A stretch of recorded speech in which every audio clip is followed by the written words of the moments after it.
What's going on, everybody? Haven't done a live in quite some time, so finally getting back on track with everything. Let me raise my seat up a little bit here. Hopefully, no, I lowered my seat a little bit there. There we go. Can everybody hear me well? Give me a thumbs up if you can, and give the video a like if you can also.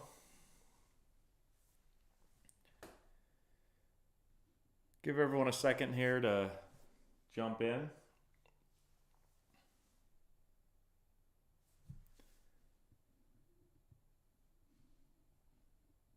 Someone's really excited in the comment section. All right, perfect. Audio is good. Haven't done this in so long, so just want to make sure. So hopefully everyone's doing well. Had a good day of football today. Patriots finally won. What's up, Nicholas? Owen, what's going on? Max, what's up? Okay, so we'll just get right into answering some questions now. Who's your favorite player besides yourself? I'm not my favorite player. I have a lot of favorite players. So Manny Ramirez is probably my favorite player of all time. But my favorite player right now, it's tough. I like so many different players. I can go through, every team and talk about players I love to watch. Acuna hit. I love to watch Freddie Freeman hit. I like to watch Bryce Harper. I like to watch Mookie Betts. So many good players. Let's see. What are your thoughts on Teacher Man Snap?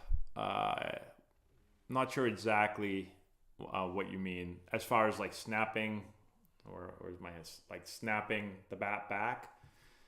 So when I'm hitting, I think about, and every hitter's different. You'll have some hitters that will really feel like they're hammering down on the ball. You'll have some hitters feel like they're turning their palm up early. So it really depends. I do think the barrel works is going to work back, and you're going to get into that palm up, palm down position. Mic up a little bit. Looks like I have my mic all the way up. Let me see if I click this up one, if that helps at all. Let's see here. Hey, Doug, what's going on? How do you gain velo? Well, there's a bunch of different ways to gain velo. It's tough to say without ever seeing you. Could be mechanical, flexibility, a bunch of things. So it's hard to say without seeing you throw. Philip, what's going on? Did I know that I signed the Zach Campbell ball before? I did not. I don't believe. Although I think people have told me that before, but I didn't realize that. John, what's going on? Did any players not like the equipment they were contracted to use? Like, did anyone regret their contract? Yeah, so I have a lot of videos on me regretting my Nike contract, regretting having to use their gloves way back in the day. I loved everything else, didn't like their gloves.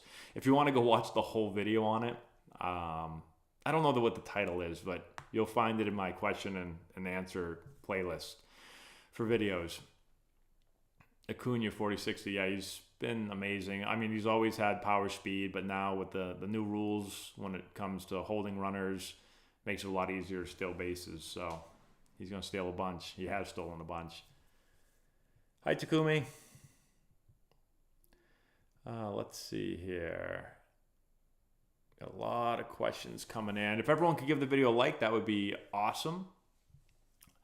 How much pressure did you face during draft and career? I didn't face any pressure during the draft because I knew that I was going to go pretty high. I was pretty confident I was going to go high in the draft. During my career, I think, I guess I faced some pressure. You always want to do well. You put pressure on yourself to do well. At least I did.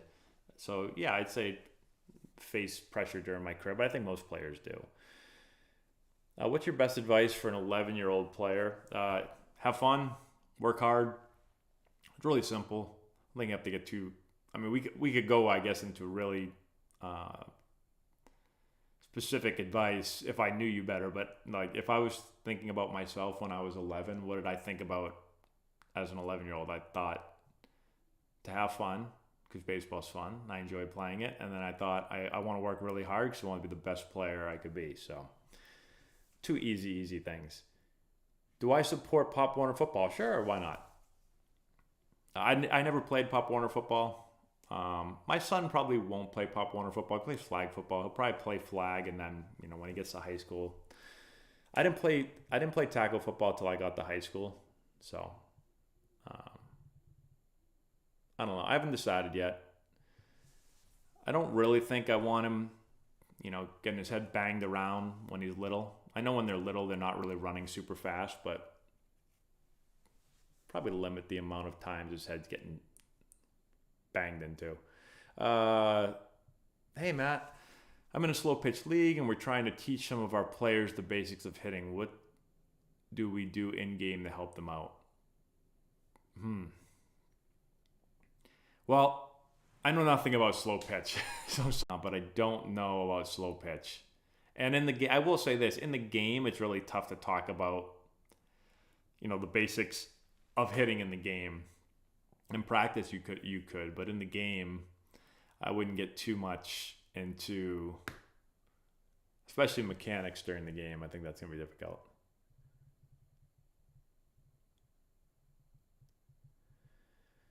How about the AL West race right now? So I have not followed baseball in the last, I haven't followed in the last couple of weeks, at least. I know that the race has been tight between, is it 3 teams out there? But I have not followed.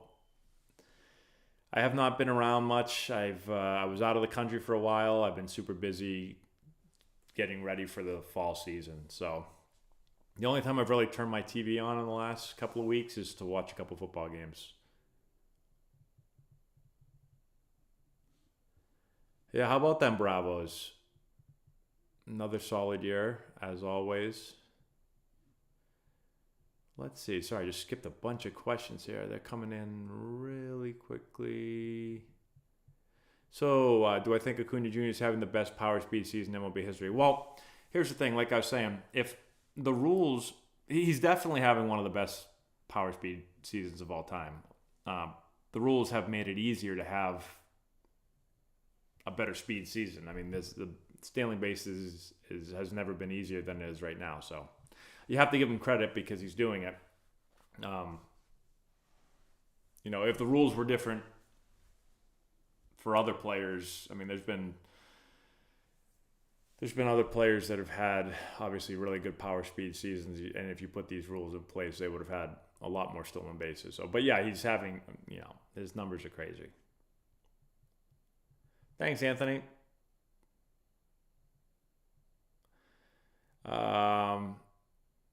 Yeah, I'm in the Northeast, so it's cool, damp, and raining.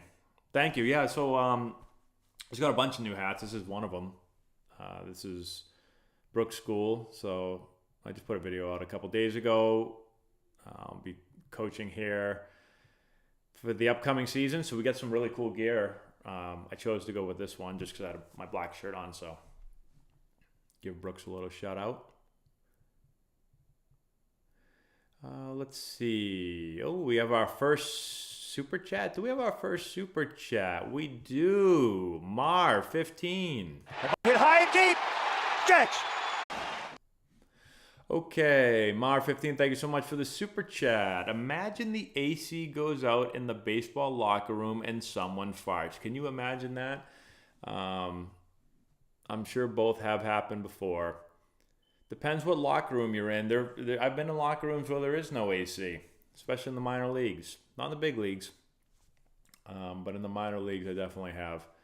If you guys are new, guys and gals are new to my channel, Mar15, every question he's ever asked, I think it's a he, is about farting. Or, yeah, typically something to do with farting. So I appreciate the super chat, though. Let's see. What do I think about all the flair in the league these days? It looks like kids are really having fun out there. Adam P., thanks for the question. Yeah, there's definitely more flair now than there has ever been. I actually couldn't wear flair. I could not wear eye black. I couldn't wear sunglasses. I couldn't chew bubble gum or seeds. I couldn't wear wristbands. I couldn't do any of that stuff. I just felt uncomfortable. I was the least flair, I don't know what you call it, but I had the least flair of any player. So I'm all for looking good. I mean, if kids think that they look good, look good, feel good, play good, I'm all for that. Hey, Matt, nice to see you here. Been quite a while. Thanks, John. I appreciate it. Yeah, it has been a while since I've done a live. I'm hoping to do more. It's just, you get busier and busier as, Anti Baseball continues to grow and our online following grows. There's just more and more and more stuff to do. So it's been hard to get online, especially live. I've been falling asleep super early every night because I've been so tired. Owen, the Bowen, who was the most fun player to play with? The most fun player to play with? Well, the funniest player I ever played with was Brian Giles. It was actually, I don't know how this came up. My wife and I were talking about a Brian Giles story. But he was the funniest player I've ever played with. He did a lot. He was a big-time prankster. Good, really, really good guy. Did a lot of funny things in the clubhouse and on the field. So he's probably the funniest. So we'll go that route with your question. Ready for the winter?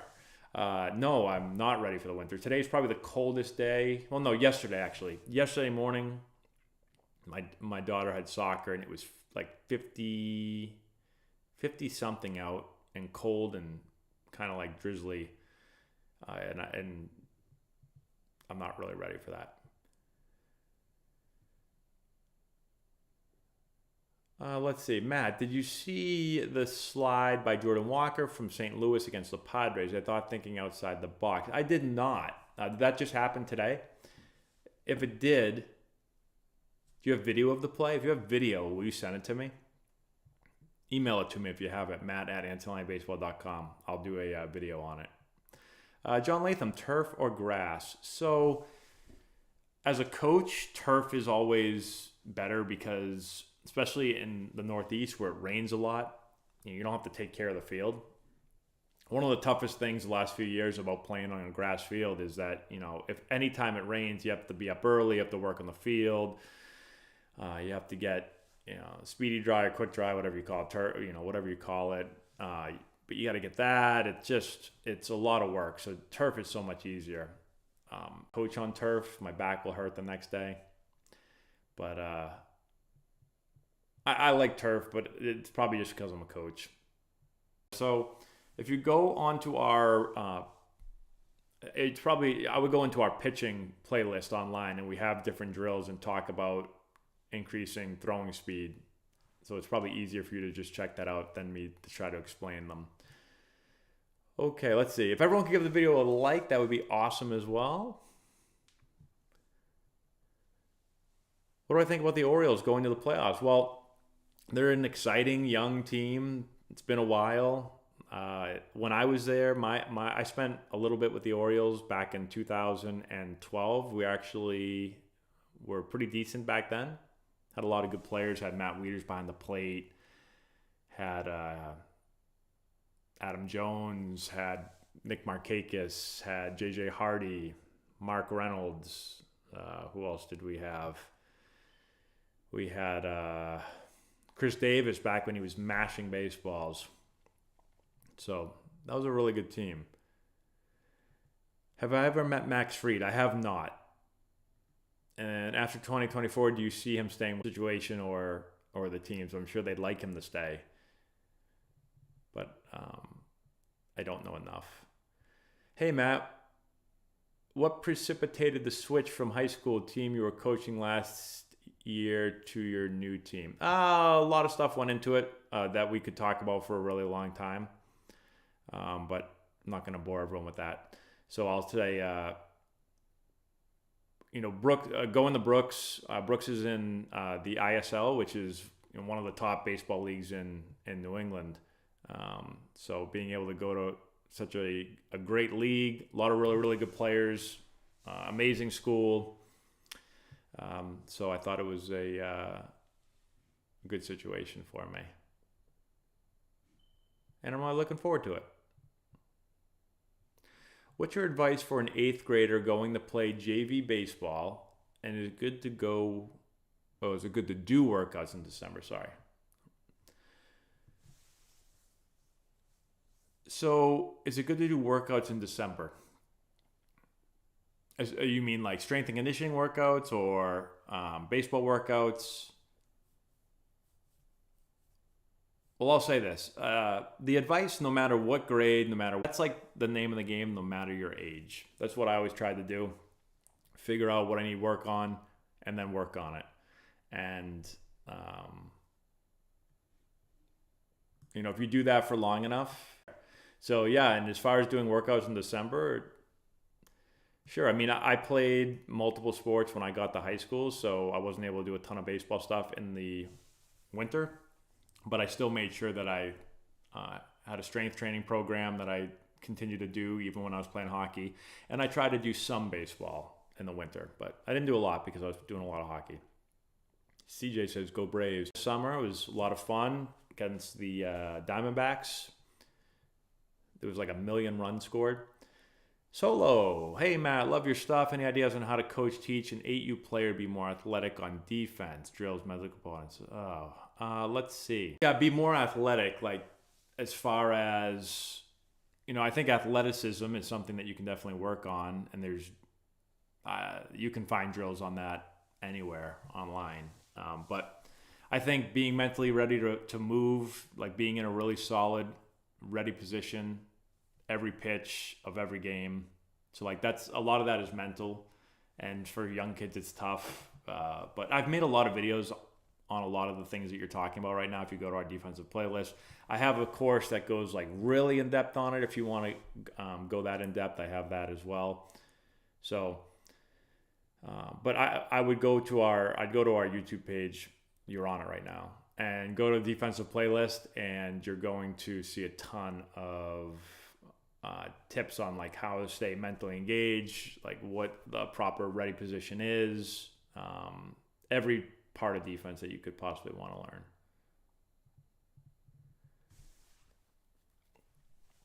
learn. Let's see here. I have a question on ground balls. What is the most important thing to do when fielding a ground ball? Well, there's not really one. The most important thing to do is field the ball. But I mean, anytime the ball is hit, you're trying to what I would call get into the ball. So you want to be aggressive, get into the ball. You want to read the hops. You want to pick out a good hop. You want to get your momentum going towards your target. You want to feel the ball over your left eye. There's a lot of things that we could talk about, but the most important things are probably are probably getting into the ball, creating good angles, picking a good hop, getting to the right of the ball, getting your momentum going to your target. Those are probably like some of the keys. Do I watch any combat sports? Not really.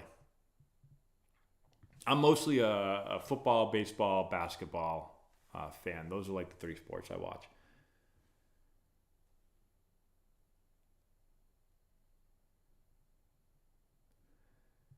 Let's see. This year. Do we have another super chat that I just see? No, we just have so many questions. It's hard to keep up with them. Let's see here. Nation and backspin as a pitcher for fastballs. So, and I think I saw, did you put something about getting around the ball? I actually have a tendency to get, where's the camera? I have a tendency to get around the ball too. I throw a lot of cutters, and so it's tough for me. I have to go out and play catch and really feel like I'm getting my fingers as much behind the ball and through the ball as start to cut the ball. I'll throw some sliders in batting practice when I'm not trying to. I never did that as a player, but I do that now. So, yeah, I have to really think about getting my fingers behind the ball as much as possible.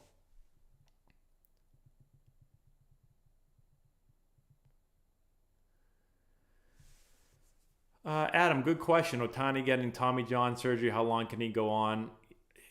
Well, I don't know. I think it's let's say this. It's really difficult to stay healthy as a pitcher in general. Like, every pitcher gets hurt. Not every pitcher, but lots of pitchers get hurt, right? So he has a chance to get hurt anyway. And then he's also hitting, which is really difficult. So I don't know what's going to happen with him. This could just be, like, even if he hadn't hit, he was going to get hurt anyway. So I don't know. And I don't know how his arm has been feeling. I don't know how his body's been feeling. I'm not, with the team. So will he have to maybe go to a relief role? Possibly. But like 70 points today, at least they had 70 last time I checked. I don't want to jinx myself or tell anyone to do this, but I do for fun. I put a wager in every year. Before the season, I pick a team to win the Super Bowl. I've done this for like the last 10 years, and I've been really good at picking the Super Bowl winner before the season starts. I don't just pick who I think is going to win the Super Bowl. I pick who I think, given the odds, is the best value. And I did it with the Patriots a ton of years when they won a bunch of Super Bowls. And then I did it with the Bucks the year they got Brady. And then I did it with the Rams the year they won it a few years ago. And then last year I did not pick the Chiefs because I didn't like the odds. And I just felt like the Dolphins would have a shot to win the Super Bowl. And so I don't want to jinx them, but that was my pick this year.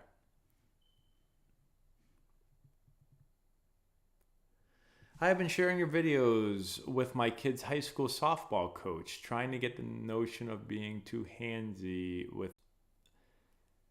So I just think that, every hitter is going to feel something different. A lot of hitters feel, their hands working, but, you don't want your hands. Let me see if I can get here again. You don't want your hands, your arms, beating your body. And you need the barrel to turn up into the ball. So if you're swinging like this and your barrel's never turning up into the ball, that's an issue. So there's a lot that goes into that. As you watch our videos, we try to break that down and explain that, there's more to it than just saying, turn your barrel up into the ball. So hopefully those videos are helping. I appreciate you sharing it with them. New MLB rules are terrible. Thank you, Jim. Yeah, there's something they do take getting used to. Let's see here. All right, I'm going to try to go down. Hey, Henry, I'm going to try to go down here. I'm like way behind on these questions. If everyone give the video a thumbs up, that would be awesome again. Let's see how many people are in here right now. I have not checked. Let's go on and check here. How many do we have? Let's see. We got about 50 people watching right now. I gotta start doing more lives. We used to have days where we'd have like hundreds and hundreds of people in here watching live. So probably because I never do lives anymore. Matt, you ever coming out to Boston or Cambridge? Well, I was actually just in Boston a couple nights ago. All right, let's see here. Do you feel comfortable coaching Matty throughout his baseball career? So I've never coached him before. I'm going to coach him this season coming up for the first time. So we'll see how that goes. I typically at his games, I just stay really far away. I don't do that because, I don't like talking to people. I just do that because I like to just let him play. And I don't know. I don't want him turning and looking at me all the time. So I just kind of sit away and watch the game. So it'll be a little bit different with me being in the dugout and him being on the field. We'll see how it goes. I'll let you know in like 8 months how it's going. I'm just playing 14U. Do you have any tips on how to improve my throwdowns or recent videos? Yeah, so I have a bunch of videos on catching, and we have a playlist on catching. And so again, without seeing you play, I think some of the keys are like getting your feet into the ground quickly. We teach right to left, left to target. Get your feet in the ground quickly and under you. Catch the ball deep. Don't go out and get it. So let the ball travel. Transfer center chest. Basically, your arm's got to be short. Like you're going to pull basically right across your chest, and the ball's going to come up and get out. So those are like some super, super quick, easy things.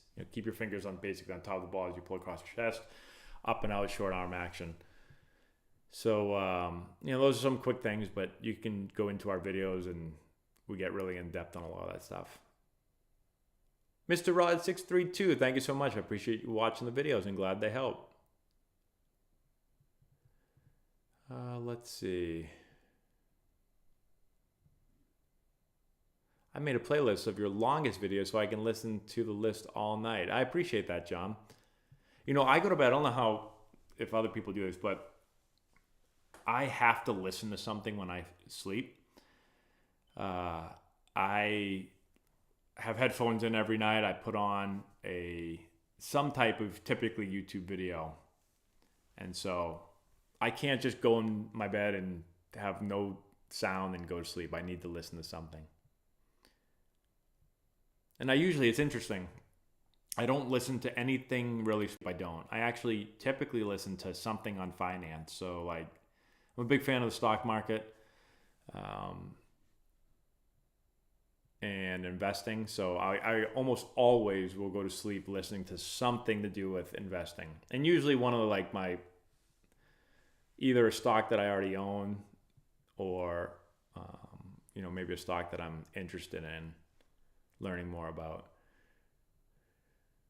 Do I think with the new rules, we'll see a player reach 100 stolen bases in a season again? I mean, that's a lot of stolen bases, but with the new rules, I guess it is possible. Like anything, I think every player is different and unique, and I think Juco fits. Sorry, there's something on my hat there. I think Juco is a really good fit for certain players, certain people. So it's about finding the right fit for you, is what I tell all the players. People get obsessed a lot about like D1 or, D2 or whatever. It's finding the right fit for you. And Juco might be the best fit for you. So there's a lot of really good Juco programs. There's not as many in like my area, but there's a ton of like really good Juco programs, especially down south.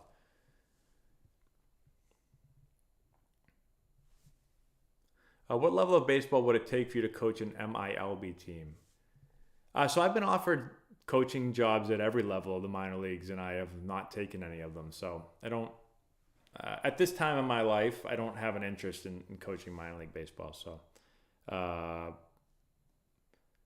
think a lot of times people assume like that there's like this order of like, you go to youth baseball and then you try to go to high school and then you try to go to college and then you try to go to the minors and you try to go to the majors, and like there's like this order that if you're in high school, then you're not good enough to coach in college, or if you're in college, then you're not good enough to coach in the minors or whatever. But like the first job I actually ever got offered was a minor league managing job. Right, the second I retired, actually, I got offered to be a minor league manager I was under 30, so, and I had no coaching experience, and I turned it down, and I got into college coaching instead, and then I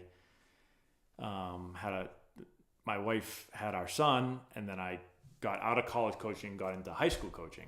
So I literally went like backwards, what some people would think is backwards. I went down, and now I've been in high school coaching for 8 years. I did 2 years of college, and I've done 8 years of high school coaching, and I love it.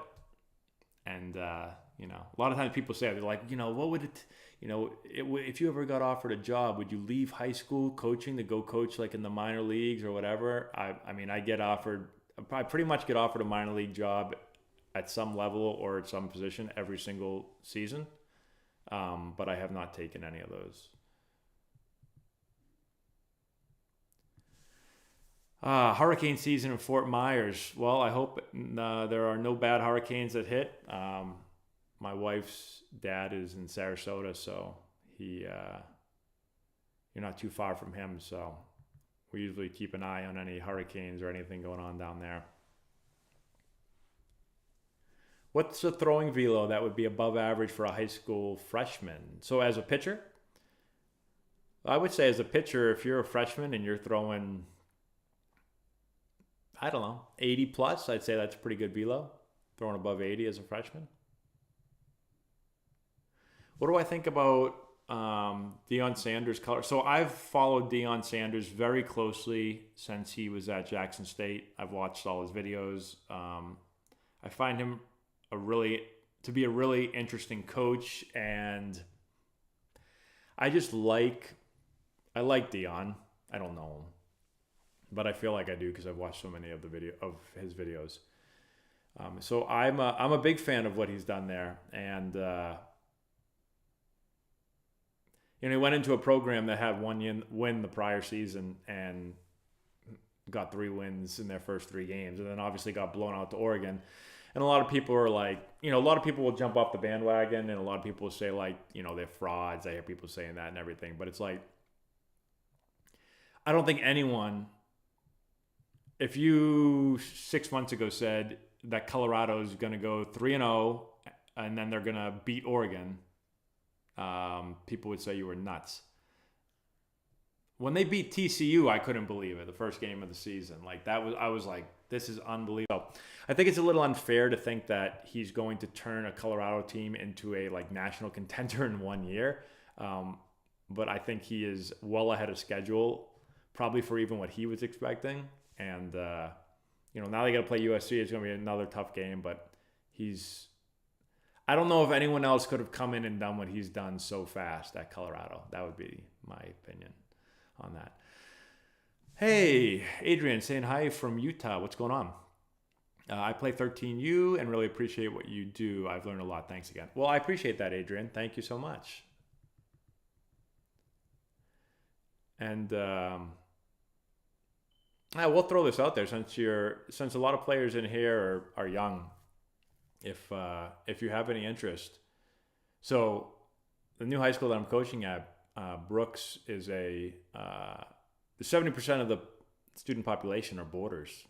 So we have kids from 22 different states and 15 different countries, and so if you're a really good player and you want to play for us, let me know. Favorite baseball nickname of all time? My favorite is the Big Hurt. Yeah, Big Hurt's a great nickname. Greatest nickname baseball. Well, Prime Time is probably my favorite, but that was more like for football, I guess. But he played baseball, so does that count?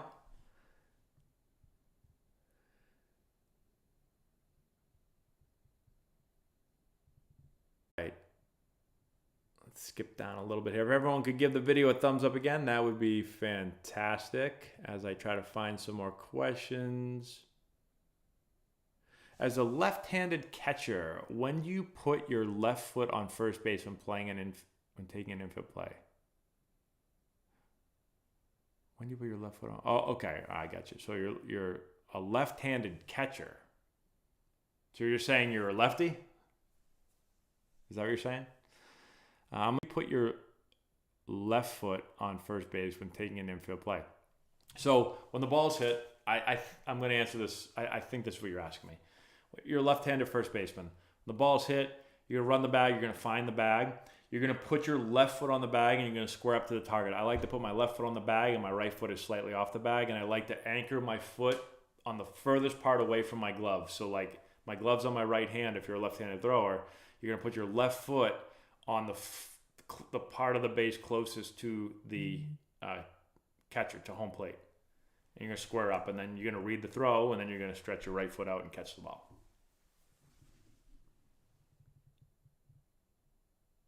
How can I learn and do the hip hitting? Hip hitting? Oh, HLP hitting. I have no idea. People ask me that all the time, like HLP hitting and all this stuff. I don't exactly know what HLP hitting is. How can I obtain your autograph? That's a good question. So I would say send it to our baseball facility, but sometimes the mail doesn't always get there. I've had some issues with that, so I'm not sure right now. Let me figure that out for you. Matt, do you think fall ball is worthwhile or a waste of time? So we've actually changed what we do in the fall for NCAA baseball for a couple of reasons. One, I do think it's difficult for pitchers. You know, if you're not staying in a routine, what a lot of pitchers do in fall ball, because they're doing other sports and stuff, is like they just show up to the game and then they throw as hard as they can and then they don't do anything. And that's just like a good way to not, that's a good way to hurt your arm. So we've gone to, we're trying something different this year. We're going straight training, and again, I think it's there's a lot of variables. It depends. You know, if you're an older player, you know, maybe you're a senior and you have not committed to a college yet, then maybe fall ball is a really good idea to continue to play, because you've got to get out and have schools so you play still. You know, if you're a younger player, yeah, I'm not saying fall ball is bad. Like if you're a baseball player that's going to play, there's nothing wrong with playing. The pitching is the one thing I'd just be careful of. Especially, like I said, if you have a hard time being able to make sure your arm is like ready, is prepared to pitch. Because I do think a lot of players fall into that trap of, you know, playing football or playing soccer or, you know, doing all this stuff. And then one day a week, like I said, they jump on the mound and going from 0 to 100, you know, it's not a good recipe for your arm. What do you think is the most important trait in players scouts look for? Well, it depends on your position, because every position is going to be different. Like, you know, so like if you're a catcher, then, you know, defense takes priority over offense. If you're a corner outfielder, offense is going to take priority over defense. So position matters, but I think they're looking for players. Obviously, there's certain skill set that you need depending on the position, but I think they're also looking a lot for players that have the like players that they think are going to work really hard, that are going to be dedicated, going to be focused on the sport. You know, like I played with a lot of players that were good players, but really didn't give a crap, didn't really work hard, weren't really focused on baseball. So there's a lot that goes into it, but they're you know. Like I said, there's certain tools that you have to have. And again, depending on what the level is.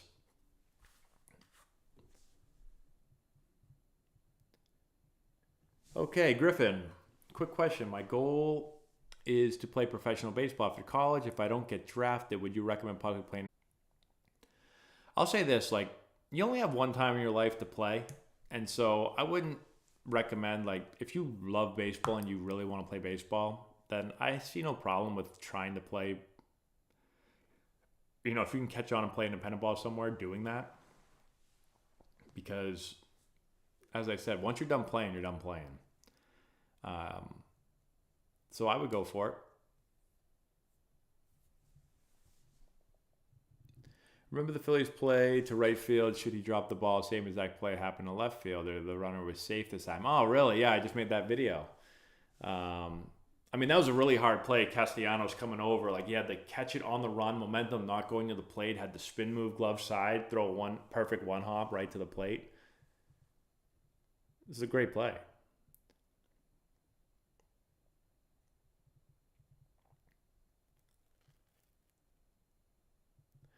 Okay, Roy, what would be the most important consideration in choosing a 13U travel ball team?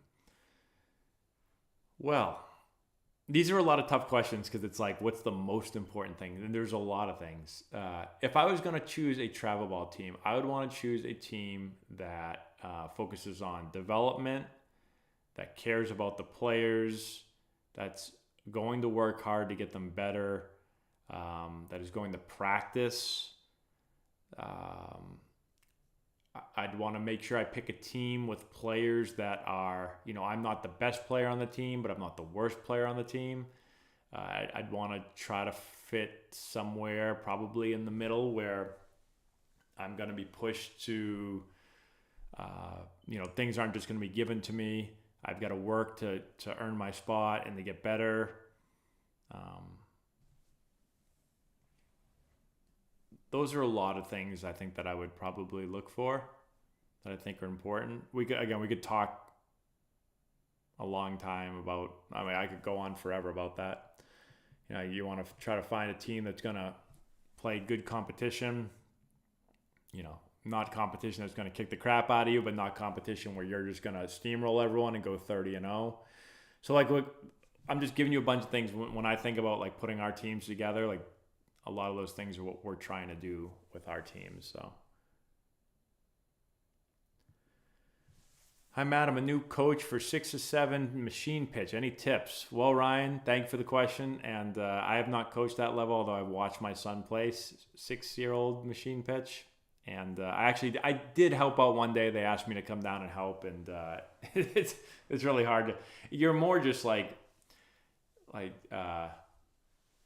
just trying to make sure that no one gets killed, basically. So I talk to kids about like the super basics, honestly, like, how to get in the box the proper way, like real simple, like stance stuff, like make sure your feet are aligned, make sure you're in athletic posture, like those types. Biggest tips for me, I'm just trying to think real quick when I watch like 6 or 7-year-old baseball. Biggest thing I think is, one thing I did notice, and this is not watching my son's teams play, but like watching other teams a lot of times is, there's some teams that are really, really good at making sure that before game, like making sure that kids are getting a lot of practice reps. Like small groups, if you can get a lot of coaches or a lot of parents to help out, that's awesome. Like, but being able to get lots of reps, because to be honest, in the game, they're not going to get a whole lot of reps. And at 6 or 7 years old, like the way you get good is by those reps. Like a lot of times people say to me, about my son, they're like, oh, how does he throw so well? Or like, how does he have really good command? Or like, how does he catch well or whatever? And the answer is because we've been playing catch together since he was, 2. So even younger than 2, actually. So I'm a huge fan of even older players, but like getting them to catch the ball, throw the ball, what do they say in Bull Durham? You throw the ball, you hit the ball, you catch the ball, right? Like literally, how many times can we get them to do that? And then if you've got good coaching that can give them like small tips on how to do all of that better, that's how the players get better. And also make sure to keep it fun. That'll keep it more fun for kids. Like I think kids get really bored. A lot of times when I watch young baseball, I'm like, oh boy, like I don't know how more kids don't quit on certain teams because it's like the ball never gets put in play. The kid never touches the ball for like 2 hours. They get 2 at-bats and they go home. I'm like, holy crap, that was really hard to watch for me. I can imagine what it's like standing on the field and trying to play and doing nothing. Okay. Some folks say I'm too easy on my 13U kids. I treat them almost like I would an employee I was training. Do you think this is a good, poor approach for teaching it? so they say I'm too easy on the kids. Well, that's a really good question. You know, how hard or easy do you want to be? I mean, you know, I coached 13U last year, and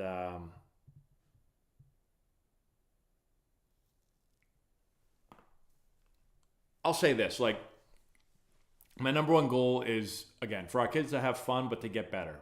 Like, if you're playing for us, if you're playing for NCAA baseball, you're doing it because you love baseball, but because you want to get better. Like, people are paying money to play to improve. Like, you can go and play, you know, different baseball leagues that don't cost very much money. Then you're not going to get the training, you're not going to probably get the practice time, you're not going to get like indoor facilities and all that stuff. But people are paying, so like they won't have good coaching, and so like I need to get the players better. Everyone has a different approach on that. Like, I have my own approach. Every coach is different.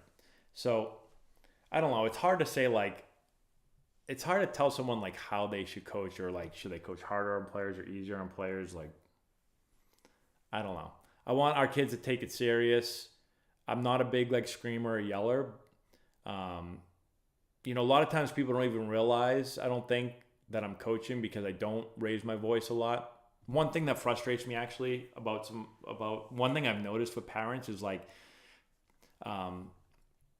parents sometimes think that you're not coaching if they don't hear you. And I do like a ton of my coaching, like quietly. Call a player over, tell them what he did right or wrong. Call the team into a huddle, tell them what they did right or wrong. Talk to kids in between innings. I never try to coach so like other people know that I'm coaching. You know, like I think some coaches literally coach so that other people hear them and say like, "Oh, that guy's coaching," because I can hear him right now. So I don't know. I don't know if that helped at all.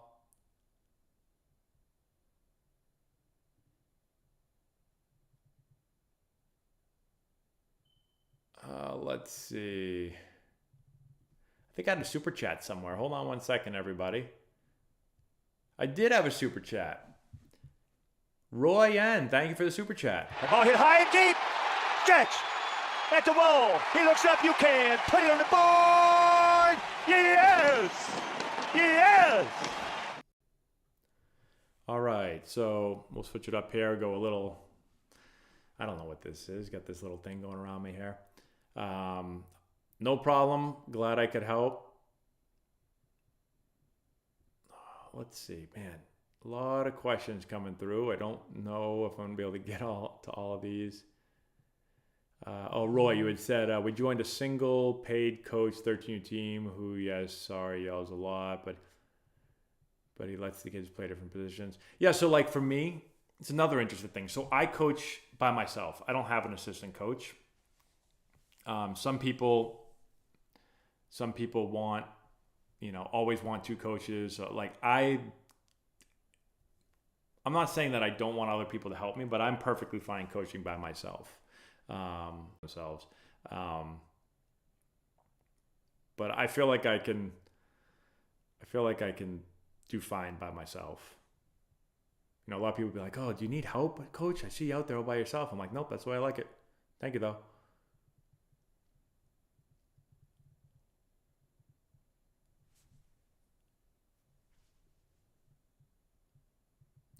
All right. Will I buy any Atlanta Braves stock? I thought it was the only weirdo who has to have YouTube on to go to sleep. I listen to historical documentaries. They seem to put me to sleep better. Yeah, I'm the same way. I need to listen to somebody talking to put me to sleep. When I lay down to sleep and I put headphones on and someone starts talking, I usually fall asleep within a minute. I almost always set my timer to shut the video off in 12 minutes. I've never made it to 12 minutes before. I close my eyes within, sometimes I don't even remember listening to any of it. Like, I think I literally close my eyes, they start talking, and I'm asleep. Thanks, Tyler. I appreciate it. Could everyone like the video again? I keep forgetting to ask people to like the video. Any thoughts on why the Yankees missed the playoffs? I'm going to be honest. I've watched the Yankees play only a handful of times all year, so I don't know why I couldn't tell you. Yeah, I couldn't tell you. I'd have to like really. The one thing about baseball, and I tell people this a lot, the sport that I'm able to follow the closest is football because baseball's not going on. It's hard for me to follow Major League Baseball because in the spring and the summer, I have baseball every day. It's not uncommon for me to work like 16-hour days for like weeks and weeks and weeks and weeks at a time with no days off. And I don't even put the TV on. I don't check and see how teams are doing. I don't follow a team. So like I'm not a Red Sox fan. I'm just a fan of baseball. So like if I do have time and a game's on, I'll watch it. But I don't follow baseball, Major League Baseball as closely because I don't. So the reason I know football so well is because I don't have 16-hour days anymore. I don't have baseball all day long, so I can watch a lot more football.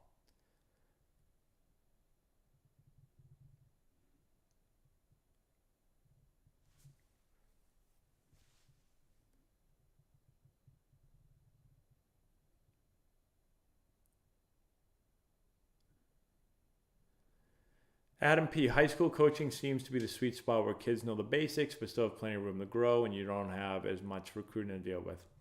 Yeah, so like high school works really well for me too because I have my own business with Anthony Baseball. So like I'm able to do both, which is super helpful. If I was a college coach, let's just say I was coaching, pick a college. I'll pick a local one like Northeastern. If I'm coaching at Northeastern, then I'm not probably running anti baseball anymore. So that's why high school works really well for me. I'm able to do both.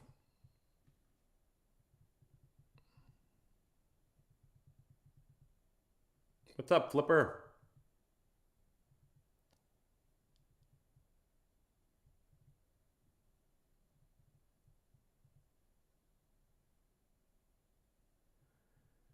Let's see here. I see this all the time. Like people get caught up sometimes in like, how does this kid throw hard or easy? At that age, it's tough because we'll have some 14-year-olds that haven't even like hit their growth spurt yet, and they're like 4'7", 68 pounds. Not that light, but some of them are like 90 pounds or whatever. And you could have another kid that's already 6'2", 170 pounds. So it's unfair to say like, you should be throwing this hard at this age because you might be the 4'8" kid that's not going to throw as hard as a 5'10" kid. And so it's really a hard question to answer.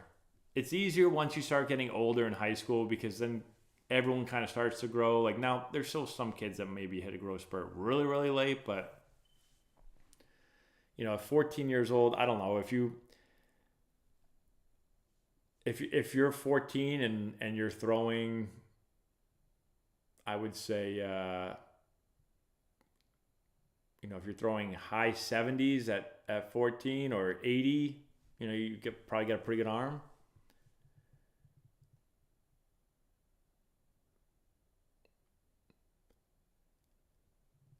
My 9-year-old is starting to pitch. Can you show us a good change-up grip to get started? So I don't have a ball on me, but if this is your fastball grip, if you just slide your fingers over and add a third finger, and then you can mess around with how far over you want to move those with a changeup. And then as you feel more comfortable with that, you can, like I said, you can move your fingers further and further if you're a righty, further and further to the left of the ball, getting the ball more towards the pinky side of your hand. Colorado doesn't have the big uglies in the front like on both sides of the ball. He would be okay when he gets those. Yeah, exactly. They've talked a lot about the difference between, Jackson State and like Colorado and the schools that they were playing at each. And they made a lot of statements about how it's really the defensive and offensive line that makes the big difference. The skill position players a lot of times are the same. I don't think they're the same, but I think that they're more similar than the offensive and defensive line.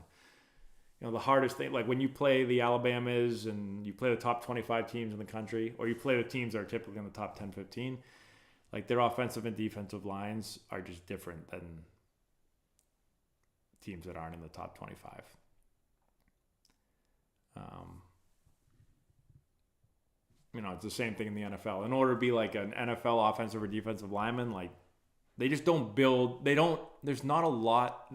There's not a lot of huge humans on this earth. So, Matt L., I don't play baseball and never have, but follow my Braves religiously. I enjoy your insight and coaching. It helps me understand the game within the game. Well, thank you very much, Matt. I appreciate that. Let's go back to the normal scene here. How many pitches should a 14U pitcher have? So I would start with fastball command, four seam. I shouldn't say four seam, but just fastball, and then you can work off of that. Like instead of having a ton of pitches that are all just okay, I would start with one, being able to command my fastball, and then two, adding a secondary pitch, whether it's a changeup or some type of breaking ball. And then when you get a good feel for that, you feel like you can command it.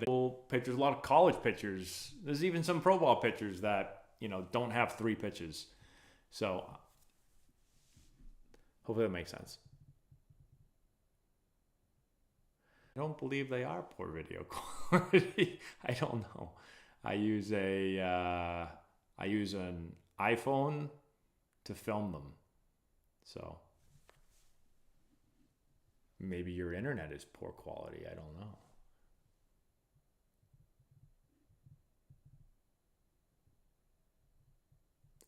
But I don't think I make my videos any different than other baseball YouTubers.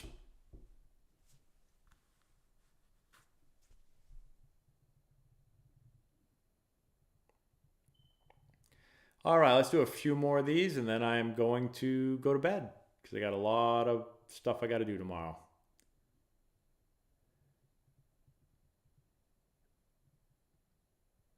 Let's see here. Having a Gatorade is fine. I mean, I drank Gatorade my whole life. Not that what I doesn't. I think if it's a hot day and you're sweating a lot, then I don't find anything wrong with Gatorade. What are some drills for an outfielder? So I have an outfield. Playlist where we have drills. If you go to our playlist, which is I think it's called like a season with NCAA baseball, and you check out our defensive videos, we have I have a bunch of videos on defensive days. There's some outfield stuff in there that we do indoors that I think you'll like. Go check those out.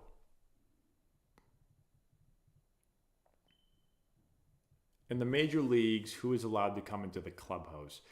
In my experience, it was, obviously players, coaches, manager, training staff, and then you're going to have, media in there as well. That's typically who you see. Now you'll see some like players' kids running around sometimes, but that's really it. And then you'll see like front office people sometimes in the clubhouse as well. But not a ton. The clubhouse clubhouse is usually for the players. I know a lot of managers, coaches that they don't go in the clubhouse. They say clubhouse for the players.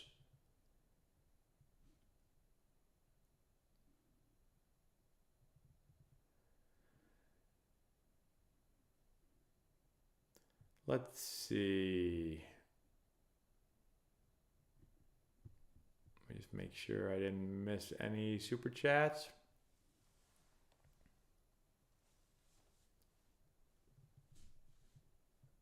From a coach's perspective, what's the three main things you should say at a visit to the mound? So it really depends what you're going for. So I go to the mound for a couple of reasons. One, I'll go to the mound if it's something defensively that I want to make sure that we're prepared for. Maybe it's a bunt, first and third situation, like early steal, like leave early, something. If it's a strategic thing, a situation in the game, I could go for that. If it's the batter, like another situational thing, like the batter that's coming to the plate, if I want the pitcher to do something, let's say I want the pitcher to, typically go into a game, like I'm going to choose a hitter that I'm saying, like, this guy's not going to beat us today. So maybe it's a situation where I'm going to go and say, hey, listen, got a base open, we're not going to give this guy anything to beat us with. So it could be strategically like, That it could be if it's a really important at bat, maybe I want to go and talk about how I want him to attack a certain hitter. It could be a mechanical thing, although I don't do a ton of like mechanical talk, but like maybe it is. It could be that mechanical thing is actually probably the lowest on my list of things that I talk about. The other thing would be like the mental state of the pitcher. So if I feel like a pitcher's starting to work too fast, if I feel like mentally they need they need to take a deep breath. They need to get off the mound, take a breather, like relax for a second. I might head out and talk to them just to help them reset and refocus on whatever it is they're trying to do. So sometimes the game starts to speed up for pitchers. Things are going wrong. Defense makes an error, walk a guy or two, game starts to speed up, mind starts to speed up. Like I'll call time, go out, help the pitcher calm down and reset.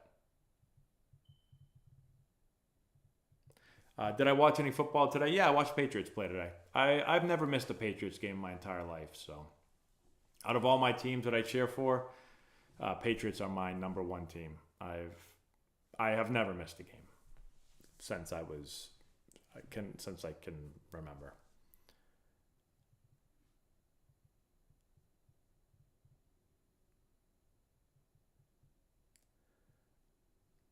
The video is lagging. Yeah, it could be. One thing that I've noticed a lot, I haven't done this in a while, but I've noticed my internet has been really bad the last like couple of weeks. So that could be why. So maybe I will go to my phone next time. Right now I'm on my computer. What do I think of the name change of Twitter to X? It doesn't really bother me. I'm a big Elon Musk fan. So when to show mechanics to kids? -7, I don't show much yet. Yeah, I don't talk a ton. Like my son's 9. We don't really talk a ton mechanics. He has like the basic idea of like what his bat wants to do through the hitting zone. And like, I've talked to him. One thing that he does is he likes to so he won't get what we call pulled back. So he won't get into this position. I've talked to him about that. So I talk about some small stuff, but again, 7, I probably started talking to him more about that, like around like maybe 7 or 8, somewhere around there. But I don't go crazy. I just grab onto him and I say, get into this position. I'll show him. I'll say, see this position right here? I'll say, you look like this. I said, you got to. Is that I guess not every player, but like I noticed my son's really good at imitating. So like if I want him to do something, I literally just show him the position I want him to get into, and then he's able to imitate me. He did that when he was really young. He used to watch games and kind of like, would imitate players on TV.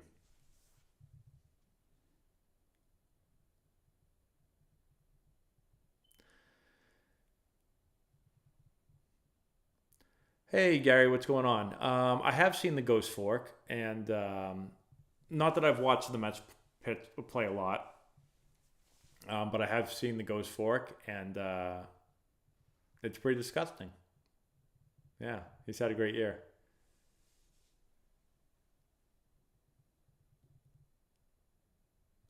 Am I better than Judge? No. There's a reason why I'm sitting here talking on YouTube and he's playing in the major leagues.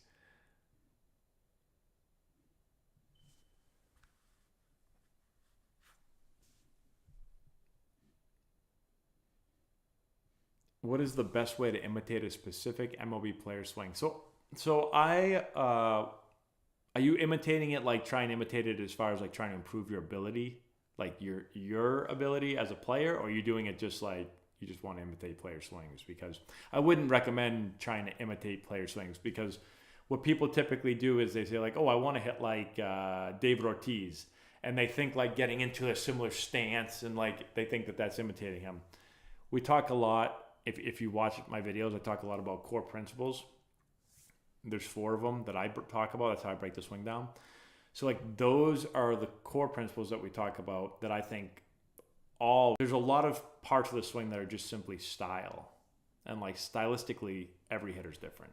So you don't want to just copy style, which is what a lot of people tend to do when they think like, oh, I'm going to hit like this guy. They copy his style instead of the core principles. So if you want to learn more about the core principles, I have like a million videos online about it. Any book recommendations? I have a bunch of books up there, but honestly, I used to read more books probably like 5+ years ago. I haven't read a lot of books lately. Mostly now the information I get is from podcasts, YouTube, Twitter, X. Like those are the main areas where I get a lot of my information from now. I haven't really read as much in the last 5 years. When I read now, reading is like if we're on vacation and I'm sitting by the pool or at the beach, I'll take a book with me. Are you coaching high school ball now? If so, is there a spring break tournament you guys are going to? Yeah, so I am coaching. That's actually this hat that I have on. So we go to Florida. So last year was to Orlando, Florida, and I believe we're going to go back again this year. Who's the greatest athlete of all time? Oh, man. The greatest athlete of all time? That's a tough one. Deion Sanders was a heck of an athlete. Bo Jackson was a heck of an athlete. By best athlete, do you mean like someone that can play like multiple sports and like run really fast and like that? Or, like, are you considering like Tiger Woods like a great athlete? I mean, I don't know. There's a lot of great athletes. Don't forget to like the video. That's right. I can't throw a knuckleball at all. No. What are some of the best drills I recommend for fielding and hitting to do at home? Well, fielding, literally a ball, a racquetball, like a racquetball on a wall, and you can do any drill you want. Like you can go on our channel, on our infield playlist, and I have tons of drills on there, and you could do every one of those drills with a racquetball and a wall. Hitting is more difficult to do drills at home unless you have a tee and stuff. Again, we have a ton of drills online that I put.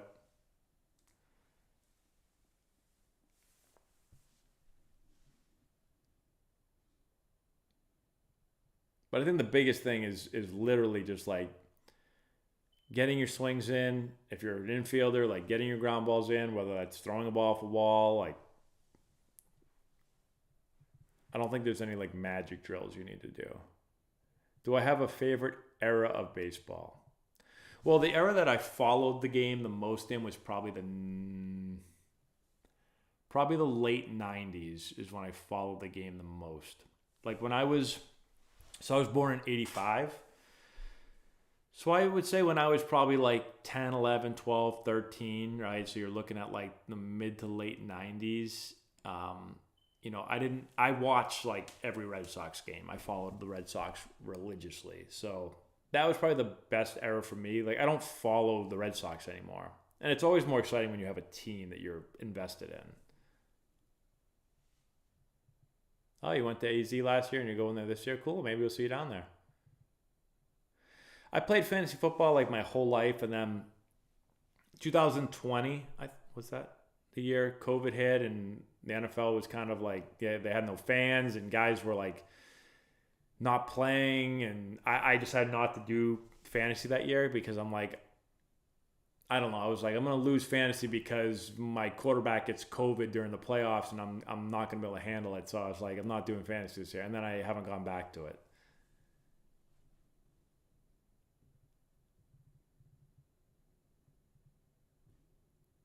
I'll give you a really quick two-strike approach. I have 2 courses out right now and I have a third one coming out in a couple of months, and it's all about like approaches and swing decisions, timing, and all these things. So like, it's funny you asked that because I've been writing it. I've been done for a little bit, but I keep going back and changing things. So like one thing I was looking at yesterday was two-strike approach. I'll give you a couple of easy things real quick. Two-strike approach. The thing with two-strike approach for me, like the biggest things is, how can I increase the probability that I put the ball in play? So I think that's a big thing with 2 strikes. Simplest way, something really simple. is thinking about hitting the fastball to the opposite field gap. If you're righty, just think about hitting it through the second baseman's head.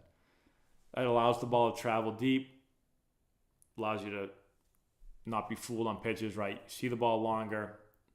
You're thinking about driving the ball deep. If you're thinking about driving the ball to the opposite field gap, you're thinking about letting the ball travel, hitting the ball deeper in the zone. By doing that, it gives you the ability to then catch any pitch that's slower than that fastball out front. So you're able to stay on a fastball and hit it, but you're also able to pull an off-speed pitch, a changeup, slider, like an off-speed pitch. So it gives you the ability to hit multiple pitches while sitting just on the fastball, which increases your probability of putting the ball in play. So that's like something super simple, but that's where I start with most players. What's the best way to use the tee and tee work? Well, I think it's make sure you're moving the tee around, not taking the same swing at the same pitch every time. Any truth to teach your kid to throw left-handed and he'll go far? I don't know. I'm sure there's a lot of lefties that have not gone far throwing left-handed. My son throws left-handed. I didn't make him do it. He's just a lefty. So he throws lefty, hits lefty, does everything lefty. We'll see how far he goes.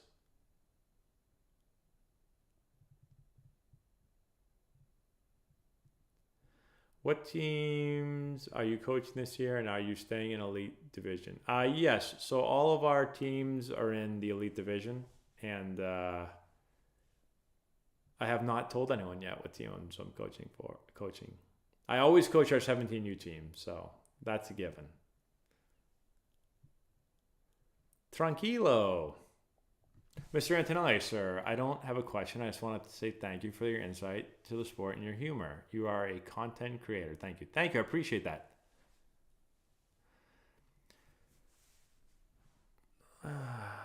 That brings me back to my baseball days. Tranquilo. Big thing with, all my Dominican friends or Latin players. A lot of Kilo Ks, Tranquilo.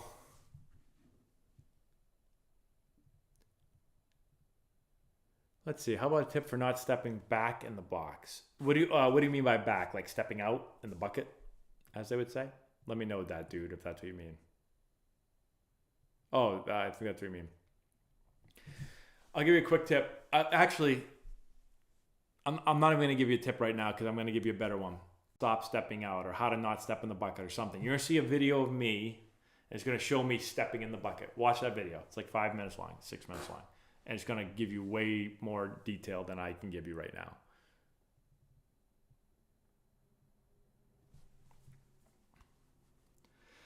What do you think of the future of What do I think the future of baseball looks like in terms of all the modern technology, training youngsters to optimize everything? We'll see 100 miles an hour often. Yeah, I think you're already seeing it. I think more players are specializing. I think player development is getting smarter. I think there's facilities all over the country that are teaching there's players that are training like every day right now to throw the ball 100 miles an hour. More now than ever before. So I think you're going to continue to see pitchers get better and better. I think you're going to see hitters get better and better. I think you're going to see everyone get better and better. But I think velocity is going to continue to go up. Like I said, you don't have to go back very far. I'm 38 years old, but if you go back 20 years, I guess that is really far. Like when I was playing youth baseball, there was none of this information, none of this technology, and a lot of kids were playing I wasn't playing baseball. Now fast forward 20 years later, and it's like I said, players are training year round now. They've got a throwing coach, they've got a strength and conditioning coach, they've got a facility they can go to year round, even if you're from like a cold climate place like us.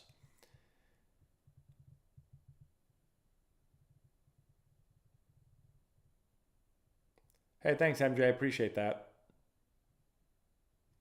I haven't done a swing breakdown of Yandy Diaz, but I can do that for you. Hey, Master BTCLTC. What's up, man? And no problem at all. Thanks for watching. Will there be another Matt Stairs type of pinch hitter? I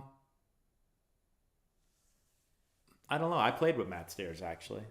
I always tell the story. Matt Stairs got me in trouble one day, so I'm still mad at that. But I'm sure there could be. Matt Stairs, though, I mean, it did always seem like, I don't know the numbers, but I always felt good when Matt Stairs got a pinch hit. Like, I always felt like there was that good chance he's going to hit a homer. It's hard. It's hard to be a pinch hitter. It's hard to come off the bench cold. I could never do it as a player. It's difficult to do. It's a skill. Do I think the rise in velocity correlates to the rise in Tommy John injuries? Yeah, I don't think there's data that shows the faster you throw, the more stress is on your arm. So, the harder guys throw, there are going to be more injuries, but there's also data that shows the harder you throw, the harder it is to hit you. Like the harder your fastball is, the harder your off-speed pitches are. It's why hitting becomes so hard. Everybody's throwing hard. Tony says, bring back Road to the Show. I almost did yesterday. I had a little bit of free time. I asked my son if he wanted to play Road to the Show, and he said no. And so I didn't. He was on the PlayStation. And I said, you want to make a video? We'll do a little Road to the Show. He's like, no. Okay. Good talk. See you out there. Tranquilo, thank you for my Reggie Jackson story. I got a lot of funny stories. Some stories I can't share, but my Reggie Jackson one. If you have not seen my Reggie Jackson story, just go type in. Now I have 2 videos online. You have to make sure you get the one that has the video, that has the pictures of me and Reggie. So I made a video about my Reggie Jackson story before I had the pictures, and then I got them from my mother because they were at her house, and then I made another video. So type in like Matt Antonelli, Reggie Jackson. You should see the video come up. Just make sure it's the one where I show the pictures. If it's not, find the other one. It's a funny story. I think you'll like it. I big leagued them. I got them pretty good. Let's see. Last question here. Last question. Love your content. Thank you, Jarrett. Do you ever feel burned charged? Yes, 100%. So my favorite thing to do is to coach baseball. I love coaching baseball, but 100%. I take that back. I don't ever feel burnt out from coaching baseball. I can coach baseball like, if you told me right now, Matt, you've got 6 games today, you've got to coach your 11s and then your 12s and your 13s. I could go and do that. I would not eat, drink. I would just sit there, coach, and I wouldn't get tired. And, how many games did I say I was going to do? 6. So the 12 hours would go by and I'd be like, ready to go. Wouldn't be burnt out at all. So that's not what burns me out. I do that all the time. What burns, where you get like a little bit of burnout, and it's not discussing baseball. Playing baseball definitely does mentally burn you out because there's a lot of stress involved and you've got to perform. And so like, I did feel that as a player. And then as a coach, I do not feel it at all coaching. It's more like running the business. So like, where you get stressed or you get burnt out is, at least I know I do, especially at certain parts of the season, is when like you're on the field coaching all day long, right? Which again, for me isn't hard, but then like it's all the other stuff. Like I get lots of emails. I get lots of people texting me, calling me, emailing me. Like I need to talk to you. And like that stuff gets really tough. Because, well, one, that's not for me. Like, who wants to answer? Like, answering emails and phone calls and text messages aren't as fun as coaching, but it's part of the business. You have to do it, obviously. But it can get a lot because during the busy seasons of the year for me, like in the summertime, it's not uncommon for me to get up at, let's say, 6 o'clock and start doing emails and doing that stuff, and then coaching all day, and then getting home, and then doing it all the way until I go to bed, and then waking up and doing it the next day. And sometimes, you have tryouts going on, you have camps and clinics and, all this stuff, and you have people wanting lessons, and it's just a lot of stuff. try to make YouTube videos. And then obviously I have a family, I have 2 kids, I have a wife. So like, that's where you kind of can get burnt out. That's why we went on vacation a couple weeks ago. We left the country just to get away because I'd done baseball every day. A lot of people think I kid around about that. I literally did baseball like every Pats. Well, if you like offense, it wasn't a very fun game. By the Jets, sorry, Zach Wilson, I don't mean that.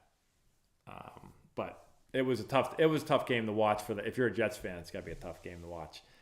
And it felt like the Patriots, if you watch the game, it just felt like the Patriots and Belichick basically said, they can't score on us. We're not going to do anything. We're going to try to basically take all the risk out of the game.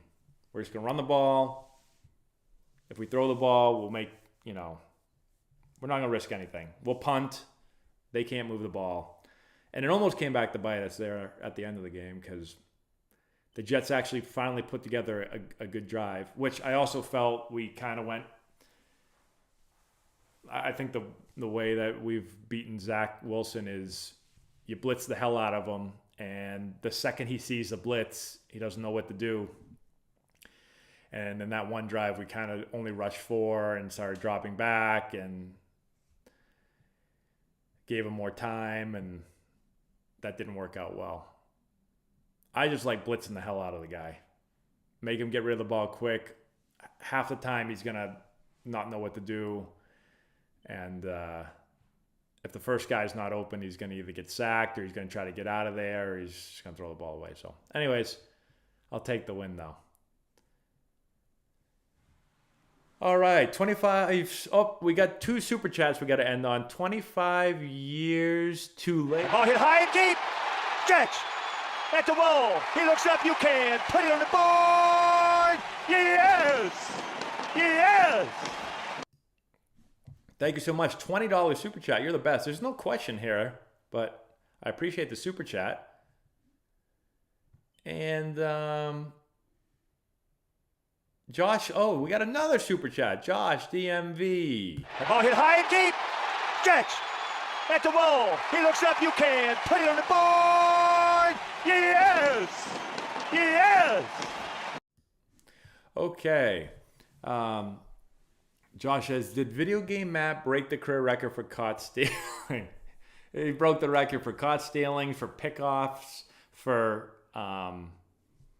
failed first to thirds, for failed, trying to go for doubles, double attempts, everything. Worst base runner in the history of baseball. If you want to learn base running, don't watch me play Road to the Show. All right, everyone. That's all I have now. I am going to go to bed. We're back to, we have an 8-week bat speed clinic and arm care and throwing clinic coming up starting on Tuesday. And I've got to get ready for that. So tomorrow I got a lot of work to do to get ready. And